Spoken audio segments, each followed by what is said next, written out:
Hey everyone, so this is my second video. The first video, which I'm not sure if you caught, but it was over at Ramsey's house. We were cracking some wax, specifically 2018 Topps Heritage. Didn't really get anything great. After that, what I didn't show was me going to Ramsey's attic and looking at his collection of sets, singles, and boxes. I didn't see a whole lot I liked, but I did see some stuff. I gave him an offer on a few things, and I was able to walk away with 3 items. So I wanted to show you guys those today. Some nickel and diming happened, and there's actually 4 items. I'll talk about the fourth at the end. Probably the most time we spent on that one. But singles-wise, I got 3 singles, and these first 2 are going to be modern era cards, quasi-modern. 2001 Topps Chrome traded BGS 9, Pujols, Ichiro. Pretty happy with this. Good subs, 3 9s and 9.5 centering. Can't go wrong there. I got 2 surefire Hall of Famers. Ichiro's cards have done pretty well over the years. Pujols too. A lot of the rookie cards are going for $400, $500, $600 range, especially when you get into the PSA 10 territory. Recently sold items on eBay. There's some PSA 9s, which a BGS 9 from this year with these subs, you'd be stupid to value this less than a PSA 9. So happy with this. Got it at a pretty good price, $40. Second card I got, another surefire Hall of Famer, Adrian Beltre. Now this guy's been a little underlooked, especially with his cards. Maybe that's because his rookie card fell in the 96, 97 range, but I got his Bowman Chrome, not the refractor. That would have cost me a lot more. Subs here are average. We have 3 9.5s and then a 9 corners. Kind of important to have that corners be more than a 9, but you know, get what you can.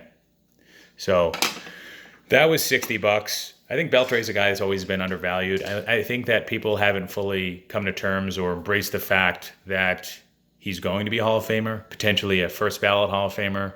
I don't know who else he's going to be going up against, but the power, the consistency, the batting average, the defense, he's got it all, right? The third card, this is the biggest single card, vintage 1960 Topps, Mickey Mantle. It's a good year.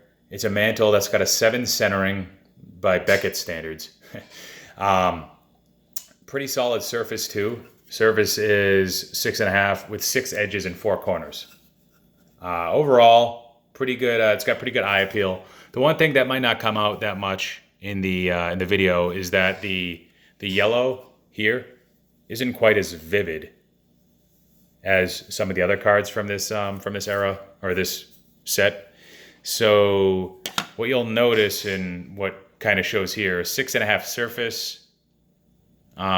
Maybe that's a little bit higher than what it deserved based on that loss of color, the faded thing going on.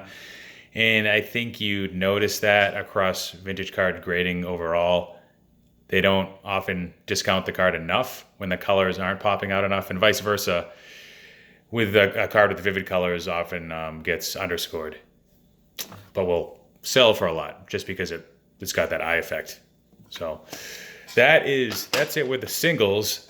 The last thing I bought, which I'm not going to show you because you'd be paying the ass to, but that's a 1986 Topps box. I got that for $20, which is a good price on the surface, and it had some cellophane plastic around it. And I could tell right when I was pulling that off that it wasn't stock plastic. It wasn't sealed per se. And what some of you might know is that a lot of the cards from that era where they wrapped the packs in actual like wax paper where busting wax actually came from before they turned into like 89 Upper Decks got like foil type wrapper that's probably a little bit more difficult to open and then reseal like it's never been opened. What I'm trying to get at is these packs, they make it damn near impossible to show any traces of whether they've been opened and closed or not. And from that year, most definitely in the early 90s, the perception was that there were 4 rookie cards that really stood out beyond all the other cards. And you probably know where I'm going here, but just for the sake of telling the story, Will Clark, Andres Galarraga, Cecil Fielder, and Roger Clemens, even though it wasn't considered his true rookie year probably. But those cards, along with Nolan Ryan, who was probably one of the better star cards from that year, non-rookie, None of those were in the box. The box has 36 packs, 15 cards each. So I can't do the math right now because I'm not a genius, but it's going to be around 400 cards, and there's probably about 800 cards in this set. So do the math, 50% probability I had to pull each one of those. I didn't get any of them. What I did get was a Cal Ripken, a Tony Gwynn, a Pete Rose, and Tom Seaver, Steve Carlton. Cards that were probably a lot less sought after back then. You know, Ripken and Gwynn have retained their value okay. And if people knew that they would have done that, they probably would have removed those cards too.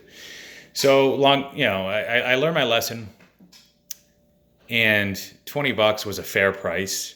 I'm pretty sure the sealed 1986 Topps boxes are going for well more than that. Actually, I couldn't even find one on eBay. So they've probably all been searched by now.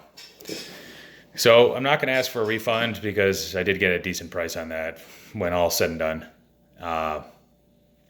So that is my story of the stuff that I got from Ramsey. My next session is going to be on my first ever PSA submission.